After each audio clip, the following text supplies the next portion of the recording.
Students at Utah Valley University gathered to pay tribute to Charlie Kirk, who was assassinated on their campus just 9 days ago. The vigil comes ahead of Sunday's funeral for Kirk. Tens of thousands are expected to attend, including President Trump. His murder and some unexpected outreach that Kirk made the day before his death have resonated with our CNN colleague Van Jones. The story begins when a Ukrainian woman was fatally stabbed last month in North Carolina. The suspect is a black man, and Charlie Kirk and Van got into a public sparring match online. Kirk claimed the murder happened because she was white. Van denounced that as completely unfounded. Kirk then sent out what Van calls a fire hose of tweets challenging his argument, which Van says sparked death threats against him. In the midst of all of this, Kirk reached out to Van in a direct message on X. "Hey Van, I mean it. I'd love to have you on my show to have a respectful conversation about crime and race. I would be a gentleman, as I know you would be as well. We can disagree about the issues agreeably." Now, that message was sent on September 9th. Van says he did not see it until the very next day after Kirk was murdered. Van Jones just wrote a piece about this for CNN.com and is here tonight. I mean, this is extraordinary. So this was received the day before he was killed. Yeah, look, I mean, we were beefing. We were going at it online, on air, and then after he died, after he was murdered, my team called and said, "Van, he was trying to reach you, man." What? And what was he doing? Dialogue. Let's be gentlemen together.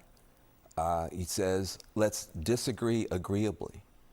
So I'm sitting on this and I'm watching the whole country talk about civil war, censorship, justifying murder about this guy. This guy is reaching out to his mortal enemy saying we need to be gentlemen, sit down together and disagree agreeably. And the next day he's killed. And I've sat on it long enough and I just said, you know what? We're going to Memorial Weekend for this man. We disagreed. Everybody knows we were not friends, okay? At all. But you praise the good when it's time to memorialize somebody. And what he did, and I didn't even know it, was good. He was not for censorship. He was not for civil war. He was not for violence. He was for dialogue, open debate and dialogue, even with me. Even with me. If, would you have gone on his show? Would you have done You know, look, I would have probably tried to get him on your show. I mean, I wasn't trying to build his platform, but I would have called him, we would have talked, and we would have started the process of trying to figure this stuff out. And I think what happens is people get so worked up, Anderson, seeing us go at it, they think they're supposed to go out and kill somebody, or go out and talk about civil war, or go out and silence people, or cancel people, or fire people, or censor people. About Charlie Kirk, Mr. Debate, I did not agree with him on literally almost anything. But we were words, not weapons guys. We were words, not weapons guys. And we were getting into a position where we could get some real debate going, whether it was going to be on CNN, on his show. That wasn't worked out. But I would have taken him up. I wanted to beat Charlie Kirk in a debate. I didn't want somebody to shoot him. That's how we do it in America. And the idea that now people on both sides are justifying murders and calling for civil wars, we got to calm this down, Anderson. We need to calm this down. We need to lower the temperature. Yes, we disagree, but like he said, we can disagree agreeably. That's his last words to me.